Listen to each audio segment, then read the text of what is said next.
Қонаев Дінмұхамед Ахметұлы, аса көрнекті мемлекет және қоғам қайраткері, 3 мәрте социалистік еңбек ері, Қазақ КСР ғылым академиясының академигі, техника ғылымының докторы. Верный қаласында қызметкердің отбасында өмірге келген.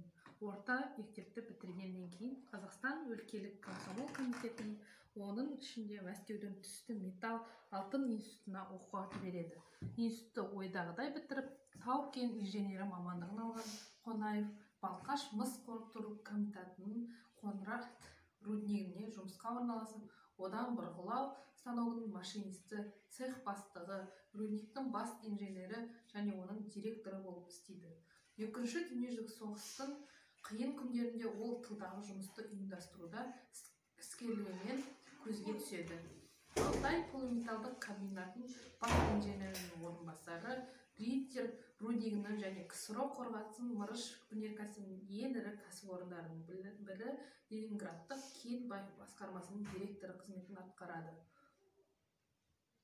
Мен Дінмұхамед Қонаев қазақ үкіметі үшін, Қазақстан үшін көптеген еңбектер төккен. Ол халық арасында еркін жүріп, бастықпын деп өзін көкірегін кермеген адам. Дінмұхамед Қонаев родился 12 января 1912 году в городе Алмата. Видный общественный государственный деятель, ученый, академик Академии наук Казахстана, доктор технических наук, трижды Герой социалистического труда. Окончил Московский институт цветных металлов и золота. Занимал руководящие должности в Алтайском, Риддерском, Лениногорском рудниках. В 1942 году заместитель председателя КАС СССР, Совета министров КАС СССР.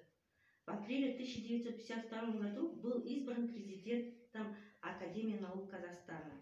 В 1955 году по 1960 года председатель Совета министров КАС СССР. За 45 лет, которые Дінмұхамед Қонаев провел на высших руководящих должностях, из них почти 25 лет был первым руководителем Республики Казахстан.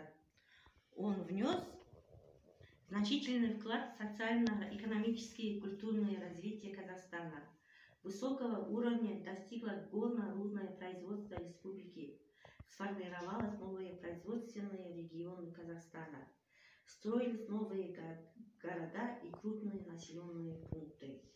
В его годы руководства республикой начали работать Павлодарский и Экибастузский топливно-энергетический комплекс, Карагандинский ГРЭС-2, Буктемирская ГЭС в Восточном Казахстане, Павлодарский тракторный завод и многие другие промышленные предприятия. Были освоены мангустауские нефтяные месторождения, получило развитие железнодорожное строительство, началась добыча и производство титана, магния, синтетического каучука.